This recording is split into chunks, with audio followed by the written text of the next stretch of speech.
I don't know where to go. I'm told I'll reap all of what I sow. These mistakes have no one else to blame. Said I could feel it when you left me here, left me here. Our emotions are one and the same. So come on over, we can persevere, persevere.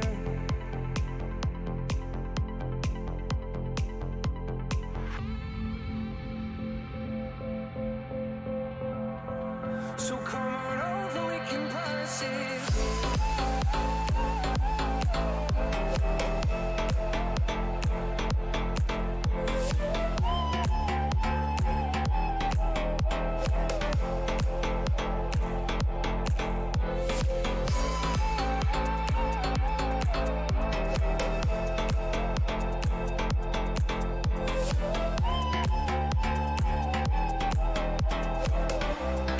Said I could feel it when you left.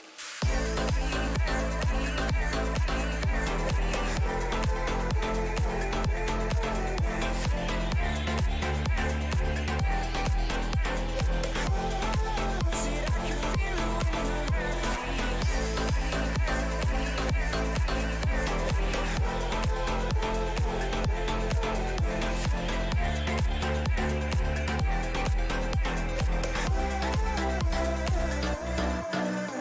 I'm torn apart, believing you are scarred. Some of the darker days could only go so far. I've been worrying about what you're thinking of. Said I could feel it when you left me here, left me here. But I will learn a better way to love. So come on over, we can persevere, persevere. Said I could feel it when you left me here.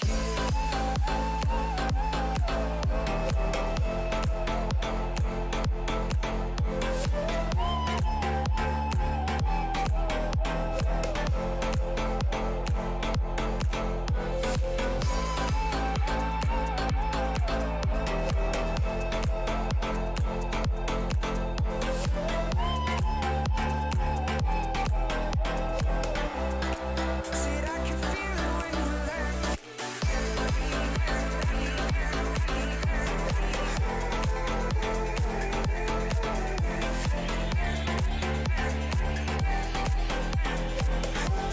Said I could feel it when you left.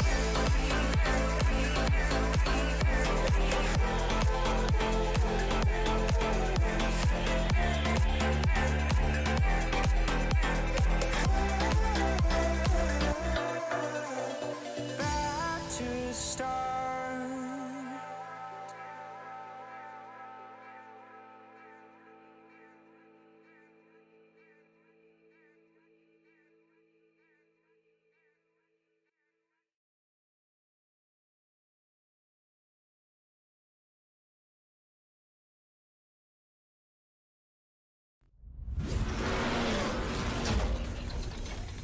Well, actually, I say that. First of all, my camera isn't working. And second of all, I forgot to add a what's it called? A audio input as well, output to this one as well. So let me do that so I can also add my co-caster. For some reason, my camera isn't doing what it's supposed to do, but it wouldn't be a Ricky stream without things going wrong, obviously. So nothing has changed for that point.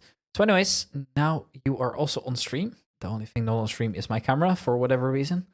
And well, welcome to the stream, my friend. Today I've got a very special guest.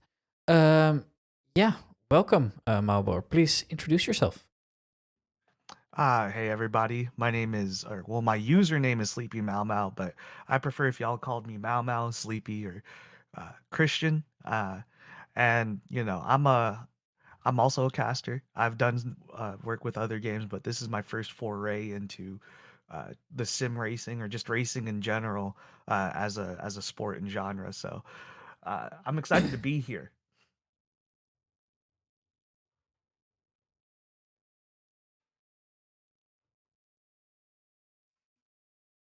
Okay, well, I can't seem to get my camera working for some Oh, my apparent fault, reason. Ricky. Did you want me to vamp?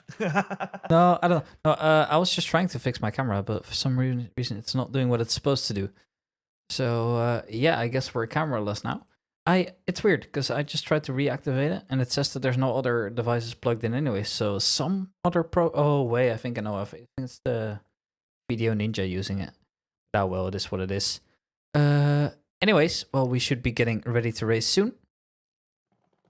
It should only be a minute now, and then we are gonna hop into the 65 minutes of Paul Ricard here, which I'm pretty excited for. Not gonna lie, it's been a while since we have actually used that one.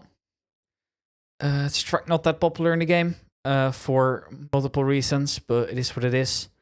And well, therefore, makes me even more excited. Aces, welcome. Hope you're doing great, Alex. It's been a while since we've caught up. Although, are you recovering well now from your illness? Let me know that, because I hope you're okay.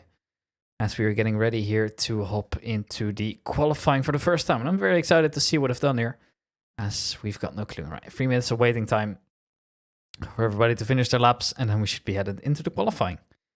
And well, the qualifying, we don't even know what's going to be like. So that's going to be interesting to say the least. And well, I hope we can figure it out. I think it's just going to be all out at the same time, like they said. But to me, it's a complete surprise as well. Now, bear in mind as well, this is our first time working together. So yeah, if things aren't smoothest, it is what it is. We don't know what we're doing, basically. So don't worry about that one too much. Don't sell yourself short. You know something of what you're doing. Completely new to this for me. So please be easier on me. Y'all can bash Ricky if y'all want to. Okay, well, what if you said now, Alex? Oh yeah, I spoke to Soon on Twitter, let's say lol. Recovering though, thanks bro. That's good. Yeah, because I need you to get well before I see you at Donington in April. So please get well before then at least. Yeah, also for Mau, this is our other broadcaster. This is the professional guy who actually mainly focuses on sim racing. So if you ever need anything, yeah, he knows what he's talking about. I like to think that I know what I'm talking about, but most of the time I am mistaken. Now the qualifying is officially underway, so let's head right into it, shall we? Once again, I have the same issue where my volume bugs out, but oh well, it is what it is. Now we should be getting ready to go there. Apologies for the small delays, as the first drivers already are making their way out on the grid now. I believe it was... wait, I need to hide this as well, right? Yeah, beautiful. I didn't even know that was a thing. Oh, it's come back. Okay, well, we're gonna be stuck with the Video Ninja is sharing a... Because when I tap out, it disappears, so... Oh, well. It is what it is. I guess we're stuck with the Video Ninja is sharing a window tab now. Because every time that I click it away and I tab out, it will immediately show up again. So, well, it is what it is. But anyways, here, let's see what the plans are for qualifying. I've seen a couple drivers head out to the pits, and... If I'm not mistaken, I have only seen the GT2 cars out there on the grid, so we might see a split qualifying here. So let's have a look as to what cars everybody's chosen here. So obviously this is also the first time I see the GT2 cars in action. Right here we have the Maserati of Chris Stetter, the owner of the league. He fights himself in the experimental GT2 class that we're going to be using for this season. He has chosen the Maserati. Obviously, we don't know a lot about the balance for it yet. I already saw our beloved American Aaron Sparks. I know of made fun of his age multiple times, but he's a really cool guy. And this time he's taken it upon himself to try out the Mercedes-AMG GT2. And that doesn't surprise me too much. In the last season, he was actually in the GT3 as well. Now, what else do we have on the grid here? We've got Shama Kowalski. Has gone for the good old Audi R8. Now, I hope for him that that thing is more stable than the GT3 Audi at least was. We already knew what a disaster that was. And if you don't know what it is, then ask Chico Lane for all about it. He definitely wasn't enjoying his time in that thing. And we've also got the KDM Expo, or Crossbow, I believe I should say, of Maurice Ritterbusch, a new addition to the grid in a new car as well. So we gotta make sure that we keep our eyes on them. So we have no splits in the GT2 class. Everybody's just facing off on their own, so it's gonna be interesting to see how that one goes down. Now we've got John Dudley once again, free CD racing, and also in the Audi. And last up we've got another Audi in the hands of Dion Di Rosso. Too kind, mate. Think you're more pro though. I don't know. I mean, you specialize in this game, Alex. I don't. I do this once a week, so I don't know if that's fair to call me a pro. But then again, I already knew it was going to be the new pro, because we've got Mao on the cast now, so... Yeah, sure. How are you feeling about it? It's going to be different, right? It's a lot of information, I'm not going to lie. Like, to just hop in, and then just, like... I mean, here in Utah, Ricky, again, you got to give yourself some credit. Alex Ace, by all means, you can give him credit, but I'm not sitting with him right now. I'm sitting with you, so you know, by all means, yeah, no, you kind of killed it with that rundown right there. And like I said, just a lot of information just to take in all at once. But Alex and anybody who's watching, I hope y'all are again real nice to me. I like I said, I'm just excited to be here, and you know, Cargo's Burr. As far as I can tell you, I got really nothing else to really add on right now. Alright, I've just realized as well that it's reset all the sizes of all the logos here. So because I added your logo and it's a different like proportion to ours, so it's decided that well now they need to be huge. So. What is that? Yeah, I know it's visible on screen, but I'll show you. Like what I do when I tab in, it will disappear, right? And then I tab out and it will appear again. And I've got no way I can like hide that, I'm pretty sure. So it's a little bit frustrating. So yeah, I don't think I can turn it off. If there is a way to do so, we're using video.ninja. So if you know more tricks than I do, then well, please let us know. But for now, this is just the only way that I thought of doing it. Next time we'll probably have his own game ready. And therefore, he should be fine to just do it on his own PC, and then I don't have to share my screen to him. So, I mean, it will still, but he can at least, like, browse to stuff himself, and then I don't need to do it this way. But I will. Anyway, some kind words as well from Alex in the chat. Mao, I'm sure you'll do great. Yeah, I think as well. I mean, like you've said before, right? It is always going to be very different as to what you used to. Because you mainly did NBA. Did you do anything else, notably? Yeah, so, I mean, for context for the chat, right, we did talk about, how, like, what I've done before, and, one of the, some of the games I've done is, 2K, NBA 2K with, Team Great Britain for the, FIBA Online Championship over there. Did a little run with them, and hopefully they'll have me back next season as well. Overwatch 2, done a little bit of that, and then, my first real start in casting in general was way back when during the first like very beginning of Valorant. So I'm really more used to shooters. I can't really say I've done a whole lot of like I guess traditional sports done digital. So like 2K, I don't even have as much experience in that as like Overwatch or Valorant, and obviously in sim racing nothing too much either. So. Like I said, I hope I can only provide at least some of the hype that I bring to other games as well. Alex, I appreciate your kind words. And this American accent is very surprisingly natural. I was not born here, so... Wait, are you not? Where are you from originally then? If you don't mind sharing that, of course. Oh yeah, I'm Filipino. I'm from the Philippines. Right, yeah. I moved here very young, so that's why it sounds natural, or that's why it is natural, I guess. But you know, I'm not necessarily American, So I mean, it is always like when you're like a child, you kind of become like a sponge with like accents around you, right? 'Cause for example, myself, I'm half Dutch, half South African. So I've kind of picked up accents from both, and everybody with Dutch will say, well, it doesn't really sound Dutch, and everybody from South Africa will say, well, he's not really not really South African either. So yeah, I'm kind of in an awkward state in between. And yeah, it is what it is. And I actually don't think I spotted out Dominic Gies earlier, but he is back, and once again, he's taken up another challenge, and this time it is the KTM crossbow as well, representing True Racing, and that's a stunning livery if I've ever seen one. Also the first time we see those cars out there, so I've got no clue if they are going to be quicker or slower necessarily than the other ones. So for us, it's a long surprise. Now that long straight would suggest that they are going to be quicker, but in the end, I've really got no clue. Philippines is a great place. There's a few times. Wait, I've been there a few times. Top place. I'm so jealous, mate. I've never been out of Europe and South Africa. Well, Alex, if you haven't been recently, I would recommend it. It's getting a little unsafe, but I do agree. There's some really nice spots over there. And when you said unlucky, though, I thought you meant unlucky that I was Filipino, and I was about to agree there, because, like, yeah, very unfortunate that I'm Filipino.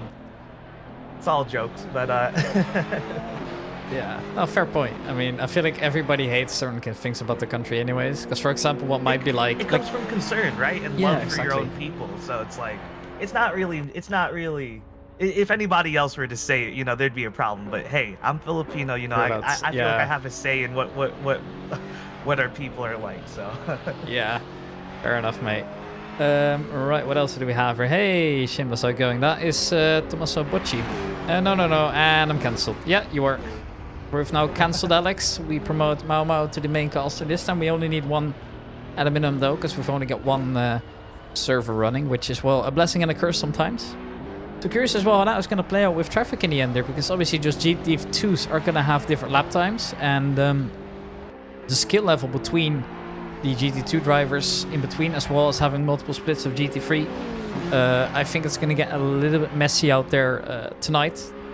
So yeah, we'll see how these things go either way. Now, one thing I did notice, that's pretty simple. All these cars, in my opinion, they look absolutely stunning today. We've got some custom liveries, we've got the 3CD.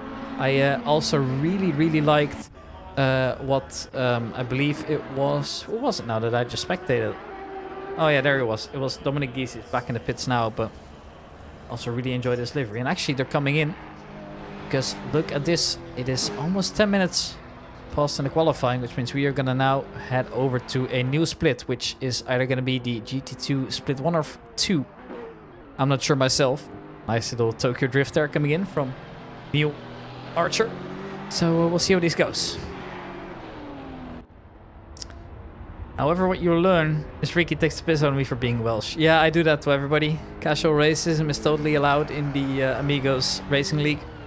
But I also make jokes about my own country, so go manage. Gotta go, need to get in the car.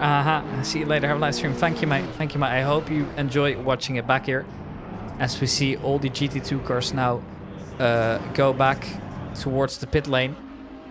Actually, we see Dion Di Rosso just resetting his car as well. And then we are going to get ready for the next split, which is already out there. And it's going to be the GT2 split, GT3 split 2. So these are the slower cars that we have, like I've mentioned to you before. And this time we've got quite a few of them. So with 40 people in the server and I believe 15 in each split, this is going to be a little bit more hectic, I think. So let's see what the times are coming out. Yes, I wish I can do the stop sharing thing, but I can only hide it. And then whenever I tab back out of that game, what if I tab out to my race control? Oh, this time it doesn't disappear. Ah, that's great. I fixed it. See, this is the great thing about being in a time, huh? Yeah. Before the race actually starts. Yeah, good enough. No, it's I don't know why that happened, but oh well, I've got it fixed now. So I think what happened is I accidentally tapped back into the browser when I like tapped out. But then again, I'm in IT, so what do I know, right? Obviously, casting isn't my main job. I wish it was though. Don't Maybe we one all, day. huh? One can dream, right? One can dream. Have you ever imagined yourself like standing in a big arena, casting like some big event, whatever it might be, whatever? With a huge crowd. Yeah. Absolutely had dreams of those. I mean, I still do, but you know, you grow older and you start to realize, man, maybe I need to like keep myself afloat if I actually want to see this dream come true. Yeah, most definitely. I mean, it's also about like not losing track of like where you are, and I think the main thing for me is like I don't know if you've ever been to those kind of events, but for example, I went to a big Counter-Strike event in Cologne, Germany, the other day. And I remember as well very clearly, like, just seeing that man walk out of stage, right? All the lights on him, the fireworks everywhere, flamethrowers, whatever they had. And just an entirely silent, dark arena. Everybody turns on their flashlights and we all just start listening. Epic music starts playing. It kind of is the dream of any like aspiring amateur caster, right? At some point. Now, No, absolutely. Near where I live, a couple of the COD League, the Call of Duty League events happen there. One of my buddies has a Connect over there, so we checked it out. And by all means, Call of Duty, I'm not gonna like go on a huge rant about it. That's not my game, or it's not my game to cast. But if I could be in that type of setting with all those people yelling and then just all the banter, you could hear the banter from the players too live. Oh my goodness. It's a completely different environment for sure versus I mean the remote casting that I've done as well. So yeah, you know what the also the big thing about that one is? Obviously for sim racing you'll never have like IRL events because you might as well go to a real race, right? But no, it's definitely like one thing that I noticed as well in the Call of Duty leagues. They do like player communication. Like they show off the communication, right? yeah, Between the players. they go into the team comms from time to time. They'll be like, the casters will just stop. They'll be like, hey, let's go over to optics comms right now, and they'll just shut up for like maybe 10 to 30 seconds, and it's just like them going over there, and then all their call outs and stuff, and it's like and then like if it's near the end of the round, you'll hear the banter too. You'll hear like, oh yeah, like you'll hear them cursing at each other and all that. So it's really brilliant. Now in Counter-Strike, I don't know how like sensitive it is tactically to kind of leak your communication, but for example, the communication might give away a lot of like a team's preparation as well.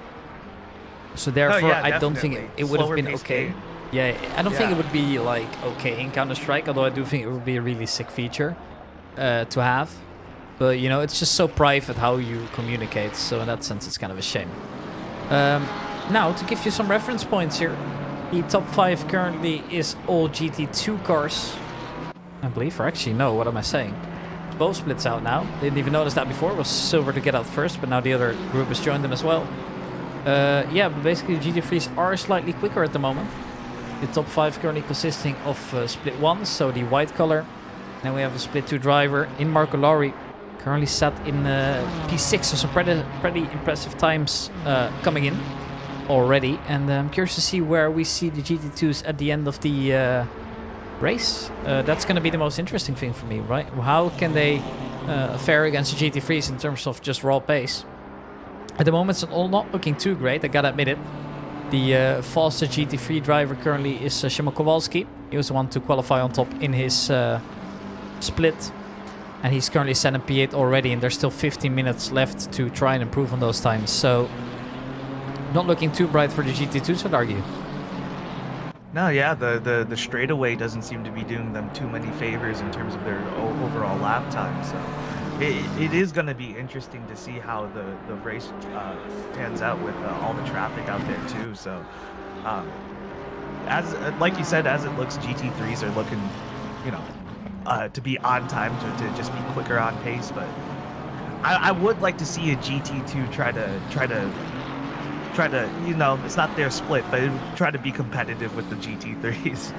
Yeah, I mean, for me, the main concern that I have is like the fact that they're like significantly slower in the corners, right? Because of the lack of downforce that they've got. If you compare that to, for example, the straight line speed, I don't think the you know, the benefits here outweigh the rest. But Yeah. I would like to see this, for example, on a track like Monza, where it's basically just three straights, basically glued together with a hairpin or some chicanes. Because I feel like in those kind of scenarios, that extra horsepower definitely makes a big difference.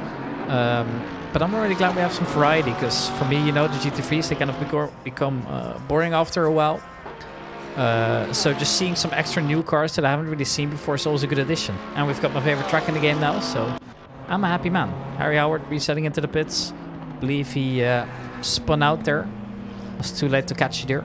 Also for your information, Mao, if you see on my screen, they show in yellow, it means they're driving slowly or they're standing still. So that's usually a good indication that something's happened with them. So that's also why I'm swapping over to them. Just so you can also kind of understand what I'm doing here behind the scenes. Keep in mind, I was new here, so I'm trying to learn them as we go. See, Oliver's driving slowly, and now he shows up in yellow here. And therefore, I can see that something's going on with him, which allows me to spectate where the action is. Now, hey, John Dudley, how's it going? Good to see you on the stream. It's been a while since we've talked. Yeah, you're looking quite competitive out there in the GT2s, but I wish you the best of luck. And see what you can do against those GT3s, because this is definitely going to be one of the most interesting seasons we've run so far, and I'm very much looking forward to it, especially with a new colleague now. Is that the word for it? Or like, I don't know, do they use a different word for that in like in esports? Because like I call everybody colleagues, but I don't know if that's like the, you know, correct term for that industry necessarily. I actually don't know either, because like I for the most part I just say either co-caster, but I also do use colleague quite often too. So I don't know if there's an official terminology for that, but I mean, I guess the most esports, I guess, from what I've just said, is I guess co-caster. Yeah, maybe it also like, for example, like if I'm like a commentator, and you're like desk host or an analyst, right? Are you like considered my colleague? Are you so, right? Because you're gonna work for the same company. It's just you have different roles. Yeah, we're still on the same broadcast at that point. But yeah, true. We're not casting together at that point. So I that's still colleague for sure. Yeah, so hey, I see somebody is on our branded account here, Amigos Racing League, saying yo. That makes me think it's Chris. So say hi to Chris as well. Chris is the owner of the league, and he's the man that tends to run stuff over here. And well, this guy knows a lot, and yeah, no pressure that he's here now. Yeah, he's just doing his own thing. How do I get the stream taken down in 3 sentences?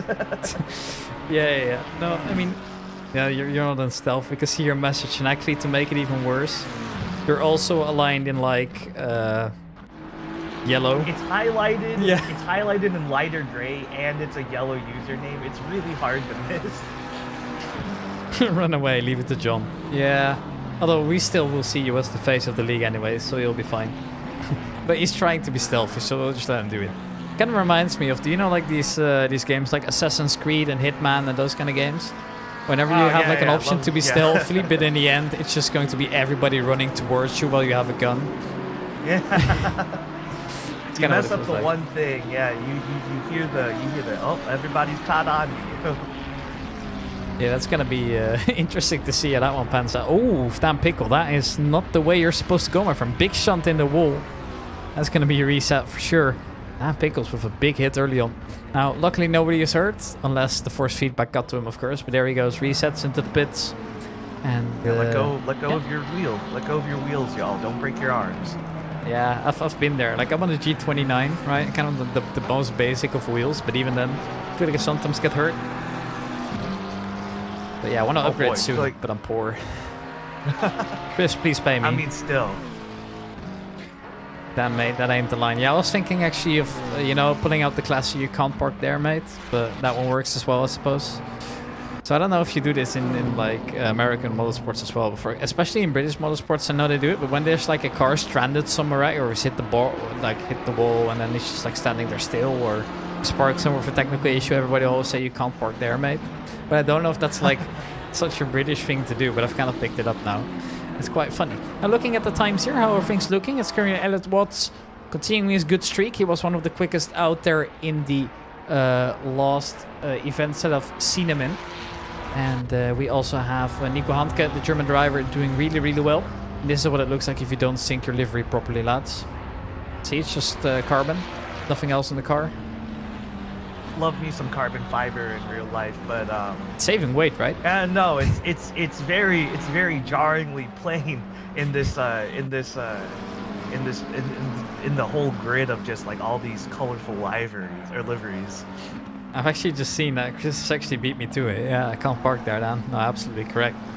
Yeah, no, I don't know. Imagine if it saved weight though, would have been a funny detail, but I guess it also wouldn't be really fair. Everybody would also just try and stick to bare bones and ugly liveries, like they're doing in Formula One. I don't know if you've seen the Alpine, but I'm not a big fan as of yet. Just, Did not see the Alpine. I did see the McLaren though. The McLaren's alright though. The McLaren looks decently well. I am a McLaren fan. So Yeah, so am I. No, didn't mean to bring that in like that. Yeah. Are you? Yeah. Are you? Damn, I was trying to think of a question. Are you excited for Lando and Oscar this year? I mean, I think that's actually going to be one of the best duos to kind of go off of. On the Merc full carbon. Yeah, exactly. I was thinking more of Alpine because they've kind of done it as well. I mean, it's like, I guess having nothing is still better than having like something on the car, right? For example, Kick is a good example. Their car looks horrendous in my opinion. Don't know if that's controversial or not, but I like to be controversial. Controversial is my second middle name. My first one is technical issues. We've had a couple of those. But yeah, not a huge fan of the Kick livery at least, that's for sure. It's kind of like the livery you would middle create. name isn't controversial, you know, not controversial technical issues. Fair point, fair point. No, it's kind of become an inside joke as well. Within the leagues that I do commentary on, this one as well, but mainly the Counter-Strike leagues. Not a single stream of mine ever goes correct without some kind of small technical issue. Right now it was my webcam not working properly. Last time it was my mic filters just disappearing mid-broadcast. About my ring light break on me once during a stream, that kind of stuff. So, yeah. I'm surprised I haven't taken a bigger step forward after finishing the season with the second. Yeah, I mean, I don't know really. Like, they were looking really good out there at the end, but just slow start to the season got them last season, unfortunately. And yeah, well, unfortunately, it looks like all the cars that we expected to be at the top, the GT2s, have kind of disappeared into the midfield. In fact, they're kind of scattered across the back now. Quite a shame that is, but unfortunately it is what it is. And well, not gonna do say too much about it here. What do we have as well? Silverstone 500, nothing worked. Yeah, that was horrific on both of our ends. Yeah, a little bit of context as well. We did a 5-hour race? Yeah, Silverstone 300 we did. It was a 5-hour race around Silverstone. Me and Alex were kind of doing the comms. So what we do is we would put on the auto cam so we wouldn't have to change streams. I found a better thing for that now, but at the time was the best we had. So I would put on an auto cam and then he'd just like go off that. And it wasn't the best we could have done probably. Like if you look at it, you know, like later, but I think we delivered on that stream. It was a lot of fun doing the commentary together on that one. But yeah, you know, when we get to the special events, it would be fun to have you on the mic as well for some variety. It was very good racing indeed. It was very close to the very end, which was very surprising to me. A lot of people, like I believe like half of the group finished on the same lap still, which is ridiculous really. But yeah, after the season, what we usually do is before the next season starts, we run a couple special events. Those could be the Porsche Cup cars I've talked to you about already. It could be other one-make races. Sometimes we bring out the old non-meta cars. We do multi-classes, that kind of stuff. And yeah, but then we just have those kind of fun events in between the seasons. Usually you'll see as well that those are probably the most fun you're going to have casting. Yeah, you were doing... Yeah, you were doing contracts at work during it. Yeah. But yeah, that's also a thing we do here. So hope you enjoy this one as well. But anyways... 4 minutes of qualifying here, and it looks like the top 5 hasn't really changed that much. Kowalski, if you ever watch this or are hearing this right now, I need you to step it up in the kindest way possible. I said this earlier, I need a GT2 to just compete with those times up there on the GT3s. I don't care about the logic. I don't care about the science behind it. I just need to see it happen. A miracle, maybe. I But mean, he's set in the exact middle, to be fair. Like he's currently that's literally fair. in the Yeah, exact no, middle. he's doing really well, obviously for the GT2s. But I would like to see a whole lot less names before I see his between the GT3s. Yeah, I mean, it would be fun to see him win. Maybe if we were to run Monza, but unfortunately that's not happening. Now, I feel like this might be good as well, because I don't know how familiar you are with the European tracks, but I've got a lot to learn about American tracks still, so... Oh, don't worry, me too. I also need to learn a little bit about the American tracks. It was this year watching F1 that I found out that they even went to America. Oh, really? Yeah, they So, race at Coda and Miami. I'm not a big fan of Miami, but, you know, at least it's some Friday, I guess. Yeah, we've got some interesting ones, tracks lined up. Usually what you'll see is that the European tracks are very well organized. They're, you know, usually quite old as well, especially compared to the American tracks, right? And, well, this happens to be, in my opinion, the worst one, but it is what it is. And Americans are, well, a little bit more bumpy. And then you have the British tracks as well, which are super tight, not a lot of space to go side by side, very bumpy, very hilly usually as well. So these are going to be interesting as well. They're a true test of your skills. But today we are stuck in the south of France here, close to the city of Toulon. I was actually looking to visit the place next summer, but unfortunately it wasn't possible for me to do so in the end. But would have been a lot of fun, I think, because I don't know, it's just a little bit different, right? All the colored stripes you see. You really get to see those every day. Yeah, no, it's honestly, visually speaking, beautiful track. Beautiful track. By the But, way, your mic is like going from low to high volume a little bit sometimes. I'm not sure if I can like change that in a way, but oh, sorry. That's kind of on me. My mic was starting to point away a little bit. just floating his way into the distance. Yeah. The mic stand doesn't want to. Oh. The mic stand doesn't want to sit in its spot. So I think I need to get a new one of those. I don't know if you or if anybody's had their mic stand problems. Yeah, no. I'm actually selling mine, so my old one. If you need it. It will be expensive for how's shipping, though. I was gonna say shipping probably would cost more. I mean, I'm selling the whole bundle, mic including what's it called? Including mic and mic stand. I have them listed on for 40 euros. It's a HyperX solo cost, so not the best of mics, but you know, a good beginner mic, I'd argue. Now I've done the big upgrade into a proper studio cam from Rode. How do you pronounce that name? Rode? Rode? I don't know. It's just Rode, I think. Yeah, it's I don't Rode. know. I don't know, actually. So yeah, definitely a big upgrade, because that was definitely necessary and long overdue, if you ask me. As qualifying is underway here. Let's see if how many drivers here can get another lap in as well. So if you finish before the time, you get to start another lap, and otherwise you're done for here. So for example, David Hill is most likely not making that, so therefore he's going to cross the finish one last time. Then we get to see all the drivers finish behind him, and then we're going to make up our final order to start on the grid here, as we stay aboard with the current P3, and actually he's come in as well. So you'll see this quite often. A lot of drivers decide to not finish their laps when time is over. I don't know if it's like a fair play thing or just a community only thing. Some will drive through the start finish and then, you know, reset into the pits, but a lot of them will also just drive into the pits themselves.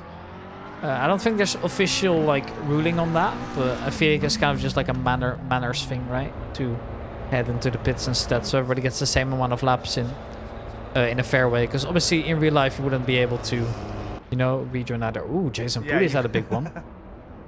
You can't park there, mate. Imagine being able to reset into pit in a real race. Just would save a lot of euros of damage, though. Yeah. I'm actually kind of curious. How expensive would it be to like buy a GT3 car, like GT3 spec? How much would that be? Probably a lot, right? Considering the base cars are already like hundreds or thousands. I was gonna say that would go way beyond just saying that'd just go way beyond just saying six figures. It's already well into that, huh? Yeah, I don't know. It's an interesting one for me. Also, yeah, I agree with your comment, mate. ACC absolutely needs a Sebring. I really enjoyed the IMSA race there. It was actually one of the first things I talked about with Mao. About how much I liked the IMSA Sebring series. That was a lot of fun. And I really enjoyed the other races there too. The sport races, the Porsche Cup and the MX-5 Cup. Man, the MX-5 Cup in America is just probably the most entertaining series of them all. It's so close. Alright, and here we come to an end. Not SRO, I don't think. I don't even know what SRO... I mean, I know what it is, but I've kind of forgot what they do. So anyways, here, do you want to do the honor here of reading out our top 10? You can see them right here. And then we are going to get ready to race. All right. So, in for our top 10 in qualifying today, we have. I'm pulling up the full names so I don't just go with last names here, if that's all right. We have Elliot Watts. We have, or in first place, we have Elliot Watts with a really good time of that 153. Barely edging out over there on Nico Hank. Am I pronouncing that right? I think it's Handke, but I could be mistaken as well. It's a German name. Yes, something along those. Oh yeah, SRO. Yeah, SRO GT America. Yeah, that's like kind of the equivalent of what we have in Europe. But anyways, sorry for interrupting. Where are you reading this, by the way? I need to know where you can read this. I'm just on the driver's page right now, scrolling up and down, like looking for their smart. name. Yeah. Oh yeah, I didn't even think of that. Actually, isn't there a way to... What if I do this? No, it doesn't work during the session end. Okay, well, anyways, go on. Yeah, so we had Elliot Watson first, barely edging out Nico Hanka. Nico, apologize if I mispronounced that. Right after we do have David Hill, also just barely behind. A lot of close times. And then in fourth place we have Adrian. This is why I wanted to see you do this. Oh European boy. names. I mean, I find this difficult as well. Hanowicz? I was thinking Hanewicz, probably. Or something like that. But Polish names are something else. I will explain this later to you. Polish names don't even bother. Just make up something. There's actually one guy, I tried pronouncing his name for so long and I couldn't, to the point where he messaged me like, hey, please stop pronouncing my name. Just call me by my first name. It happens. Stop using the last name. Yeah. It was that bad. And trust me, I'm trying on it too, right? Yeah, no. I mean, look, hey guys, we're all just doing the best we can. We promise. Because in fifth place we have Dario Sagaro. Yeah, I think that's pretty alright. And in sixth place we have Michael Syme. And in seventh place for qualifying we have. It's a split one, so that will narrow it down for you. I believe it's Gianluca Rigatti, but I could be mistaken as well. Let me just tab in. So Gianluca, yeah. Gianluca. Yeah. I apologize to all my Italians out there. I got a couple Italian friends that'll kill me if they ever hear me say y'all's names. But yeah, no, Gianluca Rigatti, sitting at 7th place. And then in 8th place, we have Jason Pooley. And in 4th place, that is Richie Christie. And in 10th place, our first... Oh, is it Richard? His name is Richard, but he just goes by Richie. So either way is fine. So. Okay. Well, full legal Richard Christie in 9th place. And in 10th place, we have our first split 2 drivers showing up on qualifying with Jack Christie. Or I apologize. I just completely went from one Christie to the other. We have Marco Laurie sitting at 10th place. Yeah, I mean, at least you got the split right, so you're all good. So anyways, let me just quickly take you through the other names before we start. Then we have Oliver Jewick, Dan Pickles. Oh, what's Bocky's last name? I forgot. Oh, I hate myself for this. Thomas Bocci, I think it was. Then we have Harry Howard, one of the new drivers. Leparati, Busco, Dosso, Pastores, and then Orlando as well. Orlando back from a small break. I believe he wasn't there that much last season. And we've got our first GT2 driver as well, that being Sherman Kowalski. Then followed up by Darren Christie, Jay Wilson, not the other one. Thomas. It was just Thomas then. All right, yeah. Miglioli, Stefan Wilson, Aaron Holloway, Joseph Attenborough, back from a long break as well. John Dudley, Alistair Wright, Jack Christie, Dominic Gies, a new driver as well, Van den Weijgaard, Aaron Sparks, Chris Tedder in P33. Then we've got Brian Gillardi, Thomas Merrifield, Neil Archer, Daniele Di Rosso, Ridderbush, Mabugua in second to last place, and Polly starting off in P41 after joining late and not setting a single qualifying lap. So Samuel Mbugua was the slowest in qualifying. Quite a shame, but it happens. Obviously, he was a split 2 driver before as well. So yeah, taking on the challenge of driving that GT2 already is, well, in my opinion, a honorable thing to do, because I definitely wouldn't last longer than a lap in that thing. So yeah, always good to see how these things go down in the end. And now we find ourselves... Sorry, go on.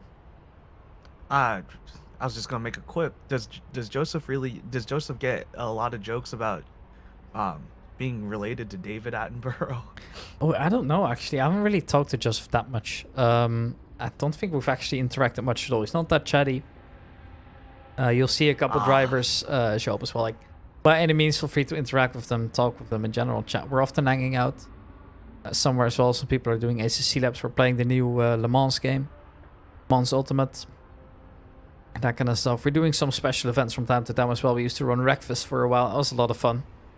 Except if you ask Chris, he might think different after punting him into the wall on the last lap, the last race we did. But other than that, we're all good.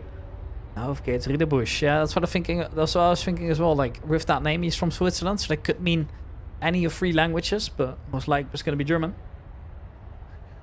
But really, I'll be honest, he's very introverted, I think. Yeah, I don't know. I haven't really talked to him, but yeah, he hasn't been rude to me, so in that sense, you know, I always try to think of the positives, especially if I don't know any negatives. So in that sense, well, you know, fine for him. At least he's racing. He's gonna be putting up a good show regardless. Now, is there anything else interesting that I wanted to point out here? Well, we've got a very promising looking field here, especially considering that top 13 is all split 1 drivers apart from Marco Lowry, who, well, somehow managed to get it up to P10. Very respectable. But I think he is also going to be one of the top contenders in the split 2 this season. So we'll keep our eyes out on that as well. I saw that the skill level in split 2 has kind of remained the same in terms of SimGrid Elo. So definitely he's one to watch as well. Same for Joseph Attenborough. I think he's going to do great. Jack Christie has already won the league once in his split as well, so wouldn't be surprised to see him do as well. And I have high hopes as well for Thomas Merrifield. Albeit I did beat him once in a Clio Cup on LFM, but other than that, lovely chap, and also one of the one very quick race. That's what it's case. So we're now going to do a full lap of Paul Ricard, but I am also going to be taking you through the corner names for the people that are joining for the first time. So we're going to be doing a full formation lap, and then we're doing a rolling start like we usually do. As we now see all the drivers slowly but surely taking off after each other, lining up in a single file. So everybody can try and work on those tires, get them up to temperature as well. With Elliot Watts staying up front. The absolutely big up eBay Motors. I love his livery. Thomas Merrifield has got such a lovely livery. Don't know if he's made it himself, but looks absolutely stunning. Anyways, here we go. The first S corner. I'm not even gonna bother pronouncing that one because I don't want to hurt all the French people. French isn't my strong suit either. I don't blame you. No, I've had friends in school for 3 years. It's mandatory if you do like above a certain level in the Netherlands in high school, because our high school is kind of like you already get separated by level quite a bit. Yeah, for me it was unfortunately mandatory to have French. This is Virage de l'Hôtel, now going into Virage du Camp. And well, I agree as well. My French is definitely not my strongest thing, so it is what it is, but maybe I should try and get invested into the language as well, and that would probably help me. This is Virage de la Saint... Oh, I'm not even gonna try. I'm giving up here, okay? Saint-Bon. Yeah, that's what I'm thinking. Yeah, Saint-Bon. Yeah, something like that. You're French for 8 years. Oh, I'm sorry to hear that. Mandatory, yeah, that's a shame. Yeah, that's kind of tough, mate. Although, like, I had German and French in school. Could have picked Spanish as well, but didn't. And now, really, I try to think, like, they're both not really useful to me. Like, it's come to the point where I can, like, I'm comfortable ordering food and nothing more. If that makes sense, right? You kind of become fluent at a level where you can, like, understand the menu and order, like, very simply. Like, I want to have this, please. And that's just the only sentence you know, but it's good enough to order food. So, like, tourist conversation. Yeah, exactly, right? And, yeah. Oh, you've got Welsh as well, of course. And German. So, what's Welsh even like? I know them from the Silio Go Go Go thing, but that's the only thing I know about them. Do you know Silio Go Go Go? What? Was that a question for me? Yeah, that or was a question for you. Alex? No, that was for you. By That was all for you. means, yeah, no. I feel like you went into completely different language when you said that. Yeah, that is a different language. That's Welsh. So basically, in Wales, there's a town which is, I believe it has 50 letters in the name or something, and I just know it ends with Silio Go Go Go. And it's, well, abhorrent. I don't know how anybody can pronounce that, but apparently some people can. If you could do me a favor and put the full name of it in the chat as well, Alex, so I can try and get used to the beautiful Welsh language. It's quite a long one. I believe it's like the second longest name in the world as well. I believe there's only one in New Zealand that's longer, but I'm not entirely sure. Yeah, I don't know why I know all these useless geography facts. I've learned them instead of actually learning something useful in school. Sadly. I mean, hey, it definitely helps whenever, especially since, you know, you're casting something where you got to go around the world anyways. Yeah, true. Fair point. Although there aren't many Welsh tracks, unfortunately, so... Okay. Well, yeah, I guess that's where the Welsh information does fall a little short, but... Just a minor detail, right? I mean, who's to say that more knowledge is bad anyways? No, true. Like, at least I'm learning something, right? Absolutely. I mean, God, he's just, I don't know what he's just said. I'm not even going to try to pronounce it, but I do know that my furniture has just started floating, so please undo whatever you're doing. And, well, as we make our way through the start-finish line for the first time, it is green, and everybody gets away relatively well. Immediately you can see Nat and David Hill has got himself a drive-through, which also explains why he was so fast off the line. He got too quick on the throttle, too high speed, but it does allow him to at least pick one position. Actually, no, it goes very wide. It's an absolute domino effect. So many cars falling left, right, and center. It's an absolute massacre. There's so many cars going off at the same time. It's impossible to catch them all, but once again, oh no, that is the player that was in second, and he now finds himself in P39. Oh, well, that for sure has shaken up the entire grid, as we were off to a very, very spectacular start here, but not in a good way. Surprisingly enough, I saw Nico keep a decent amount of, what's it called?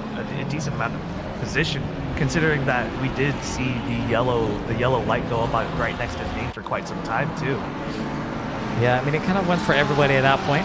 Do note that your mic's once again turning a little bit quieter again, so Apologize. Yeah, I'm just gonna keep calling you out for it as well to ensure that everybody can hear you on the stream.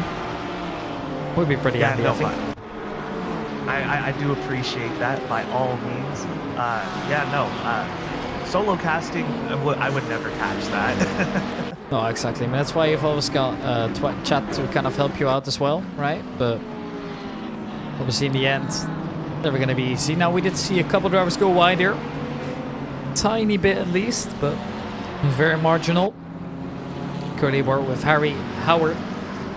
Currently fighting off, I believe that is Brusco, and there's another car facing the wrong way. That is Angelo Rolano had to take some way to get out of there, and it's currently Marco Lowry, the split 2 highest qualifying driver, who currently has to fall back all the way back to 38. So once again, an absolute massacre in the first lap, but that's just how sim racing is in the end, so not much we can do about it.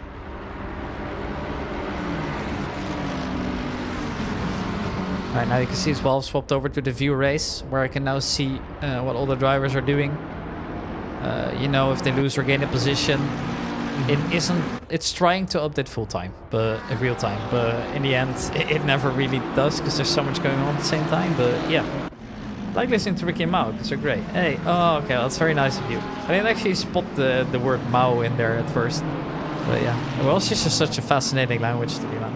Like, there's so many cool I didn't language. see my name in there. That was crazy, actually. I thought that was a word. I thought that was a word that in Welsh. My fault. Oh yeah, it actually very well could have been. I didn't even think of that at first. But yeah, no, it turns out it's not. But yeah, let's look at the order of the field, shall we? It is now Dominic Geese being the lead GT2 drivers.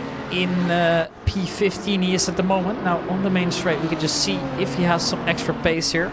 Now I don't use this over. Now you can just see how much quicker he is, right? Oh, that's such a big difference. And well, as a result, should be able to overtake quite a couple. It's really crazy how much power they have. But now obviously he's gonna have to brake a little bit earlier as well, so he's gonna lose that time. Anyways, that's a very wide going Aston Martin, if I'm not mistaken. That was Harry Howard, the newest additions on the field. And well, as expected, still nobody's really settled there. But I think that's also the downside of having so many different classes at the same time, right? As soon as you have people driving faster or slower on certain parts of the track, you know it's going to get a little chaotic. So curious to see how they'll handle it, at least. I mean, it's my first time here, but from what I have heard, you know, everybody here is real nice, real chill, and I would assume everybody knows what they're doing. So, you know, there's definitely got to be like a give in a situation like this where, you know, you have to go, damn, I can't do this maneuver yet. I can't overtake this person just yet, you know. So it does cause some hindrance, I guess, to a full potential lap time for somebody. But by all means, that's like you said, it's part of the sim racing. So what you know, it's really interesting to see what they can do with the circumstances given, regardless. Yeah, and I also feel like if you think of it on the bright side, right? Everybody here is disciplined enough to realize that in the end, going for a crazy, ridiculous overtake is just going to end up losing both of you time anyways, right? If you collide, both of you are kind of in trouble, and we do have a stewarding team ready to look at all the incidents, of course, as well. So it's fair to say that in the end, we are going to see a couple drivers, moving up or down the field a couple positions here. But that's obviously a worry for later as well, as we currently still have everybody in the server, I believe. Now we've got one disconnect. Down to 40 again. Unfortunately, can't really figure out who it was in the end, but it is what it is. DNF? Yeah, it's a DNF. I'm assuming. Yeah, he's disconnected. I think it was probably one of the lads who... Because usually what they'll see is like... everybody will join the race, right? And then if you get involved in such a big accident, at that point you're gonna basically guaranteed finish last or like very low down the field, and people say, well, it's just not worth my time anymore, right? I came here for a good race. But if you have suspension damage from lap 1 on, your entire car is in shambles, it might take like 5 minutes to repair. By that point everybody's done, you know, 2.5 laps already, which is you're then behind, and you still have to serve your mandatory pit stop as well, considering that, well, it doesn't count because it only opens after a limited amount of time. So yeah, that definitely doesn't help either. Now, just a friendly reminder, I need to drink something because my throat is not having a good time. Well, in this little lull time for Ricky, I'm gonna take over a little bit, and I would like to mention that it's all in good sport. At least that I feel like that would be seen as a rage quit in other games for sure. But like the way you explained it, it makes complete sense. And real unfortunate for anybody that has to or feels like they just got to drop off. And you know, hopefully whoever that was did not catch your name at the bottom or wherever you DC'd. But hopefully we'll see you next time. You got it next time.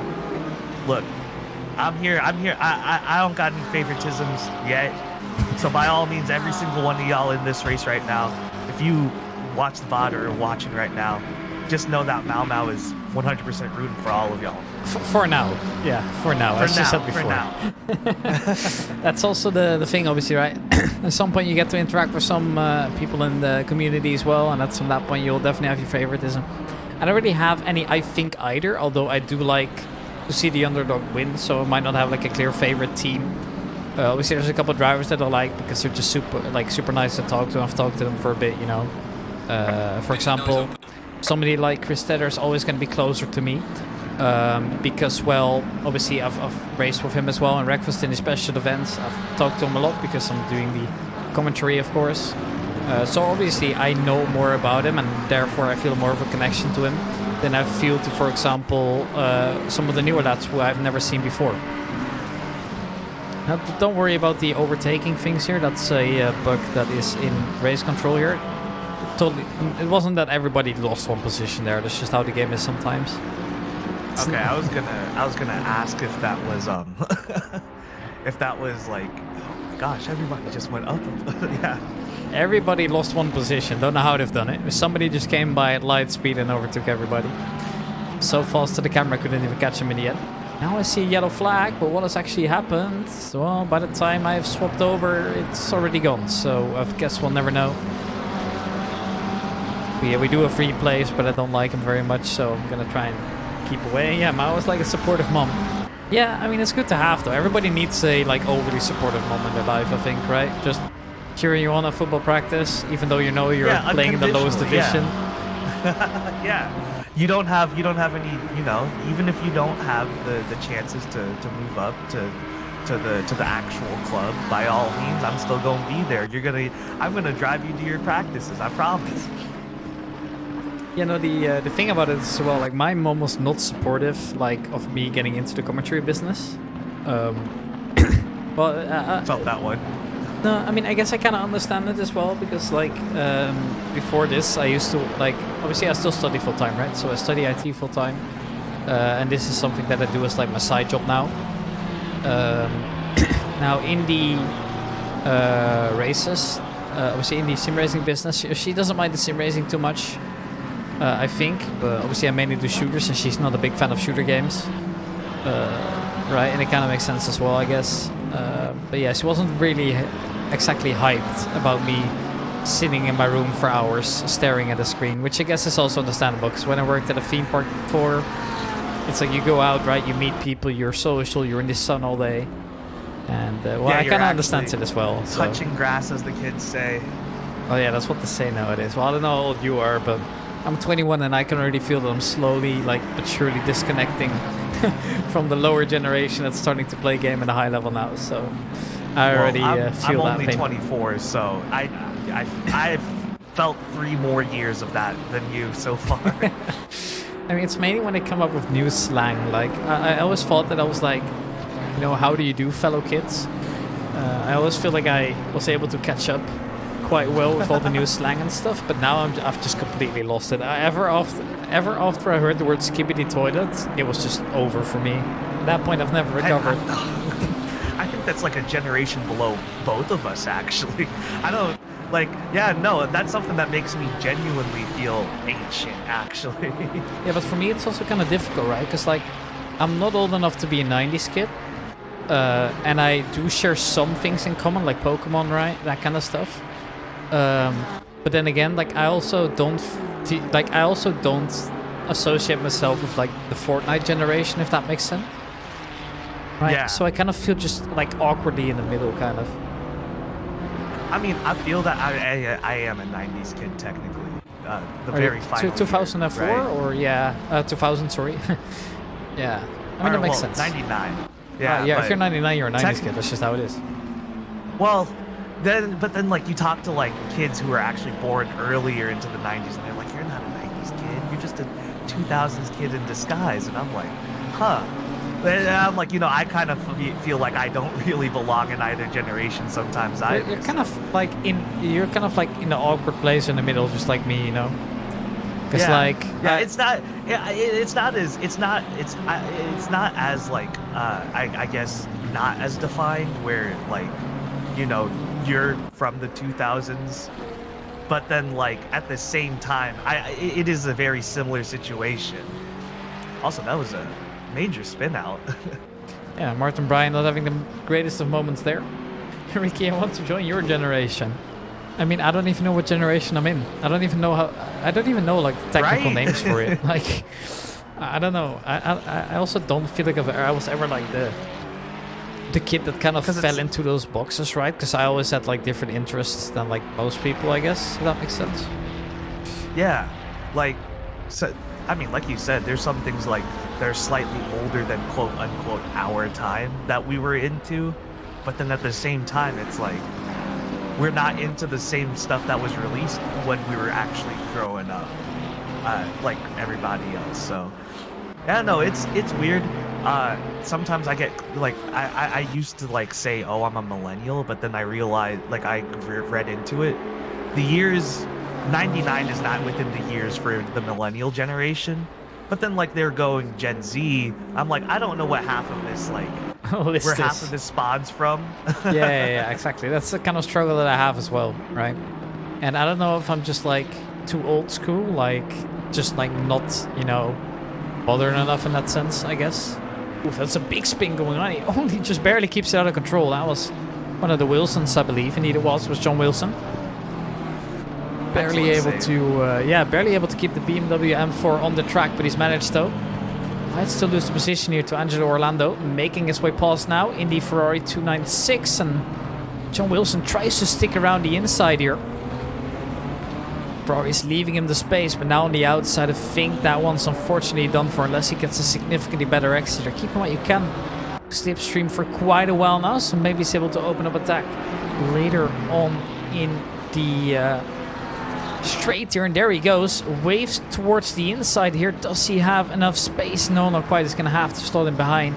And unfortunately for him, that position goes to Angelo Orlando, at least for now. Jason Pooley had a small spinner. And actually, he's come back from the Lego Ferrari that he was using to the Garage 59 McLaren 720S GT3 Evo. So he is back on a real team livery here. No more custom liveries coming out for him. But I must say, the Garage 59, I don't know if you know the team, but damn, their liveries are so good looking. It reminds me of the old McLaren, right? Is that the livery that we're looking at right now? Yeah, that's the Because- livery we're looking at right now. Yeah, no. You can see it in the bottom as well. I gotta agree. Very sick. Love the colors. Is that a racing stripe? The orange little racing stripe up top? Is that what it is? Yeah, I guess that's Yeah, that is a real white nice on top. touch. Yeah. Yeah. It just looks like everything on that car fits so well. And then they've also got a car running in the British GT Championship, which is white and has like purple, blue, fluorescent sponsors, which is also really cool. And yeah, I must say I'm a real big fan of what they've kind of cooked up for us. But yeah, how you can easily see what livery you're looking at is basically under the driver name you can see a name, and that's the team name or the livery name. Ah, okay. So for example, this is a driver representing real-time racing. Now obviously everybody can submit their own, so it doesn't necessarily mean that they always are the same. So multiple people can have the same name in terms of livery. So who's our man in the Lightning McQueen livery then? Oh, yeah, that's a good question. That was one of the GT2s, but I don't remember what it was. And unfortunately, I don't have the logos because they're not added in yet. Was it Chris Tedder? No, it wasn't. It was one of the Audis. I'm scrolling past all of them now. And I've scrolled, and it's the last one, of course. Oh, wait, is it not? Have I slipped past him again? Is it John Dudley? No. Well, who have I missed? I don't find it. Was that the car disconnecting then? Huh. No. Oh, that'd be very unfortunate. What? Oh. It is. That is the car we're missing. Oh, that's a shame. Lightning McQueen, please come back. Like I said, I didn't catch your name before you DC'd. You can but I look need up to in see you again. the. You can look it up in the list though, and just compare them. I mean, we can see who's still in it. There's gonna be one missing. That's true. I got it all up. So we got. Buffalo, can you scroll through it? Yeah. So okay. we've got Dominic Gies, Shaman Kowalski, John Dudley, Chris Tedder, Di Rosso, Aaron Sparks, Ritterbusch, and Archer. So who was it that We're missing Samuel. Oh, Samuel Mbugu was retired, of course. Ah, how did I forget him? My only African friend. Oh, that's tough, boy. mate. That's tough. Very unfortunate. Hey, Sam, come back next time. we want you to represent Africa real well next time. This was just unfortunate. We will see you next time. Like I said, It was a fluke, I right? will. You have slightly more bias for me simply because of the narrative right now. That's all I gotta say. I need to see you out there again. Look at the rich energy cars as well. We see Aaron Holloway in front, one of the admins of Supercharged Motorsport Racing League as well, and representing Team Shredded Wheat just like last time. And then right behind him we've got the GT2 entry for them as well, being the Rich Energy Audi GT2. Such a stunner, isn't it? Now you can just see it pulled away from the other cars here. Yeah, the speed difference between those is going to be massive, really. But it's always going to be fun to see, though. So we now see Aaron Sparks has also found his way close up to the Rosso. So this is one of the battles for position in the GT2 class. Now, if you pay close attention to the driver numbers, you also see a orange or a green like box next to them, right? On the main screen, on the game screen. Oh, okay. Yes. Yeah. So basically that means how many pit stops they have left. So if they're green, they have finished their mandatory pit stop and they don't need to come in again. If they are orange, they have to do one extra pit stop. So for example, with Aaron Sparks, big slide. So for example, you can see now that, well, Nico Handke, Dario Segaro and also John Dudley, they have served the mandatory pit stops. They do not need to come in again this race. They can if they want to, but they don't need to anymore. The other drivers, they have a 1, which means they need to do one more mandatory pit stop. Because in those longer races, sometimes you'll see that there's a race with, for example, 2 mandatory pit stops as well. That's very much possible. Okay. Well, that makes sense. Also, I appreciate it.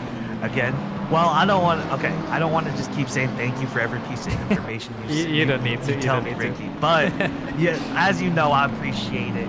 And to anybody in chat that's been either, you know, really supportive of us or just like giving us any information as well, I appreciate y'all.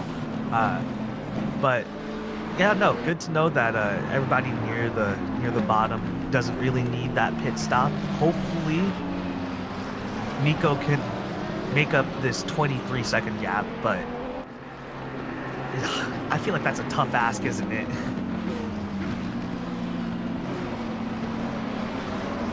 Okay, apologies there. I had my dad coming into the room real quick, so I had to arrange something. So anyways, let's see if there's any action for you to try and commentate on here. Let's see, here we have 2 drivers driving relatively close to each other, John Wilson and Aaron Holloway. So let's see if Aaron Holloway can open up the attack here on the BMW. Wilson providing some pretty good defense right now. Not really giving him much of a opening. I mean, to be fair, Aaron is not as close as I would like to see right now for a maneuver to be made. But right now, oh gosh, I apologize. My stream's getting really choppy every time action picks up. That's just how it is, yeah. So normally... And Orlando just spun out there, unfortunately. Gonna lose 8 places or a couple of places? Those were 8 positions. Oh, that's a lot of places. Yeah, I'm looking at the control now. That is a lot of places for Orlando. Really unfortunate. And it also looks like there's going to be cosmetic damage to the front for him as well.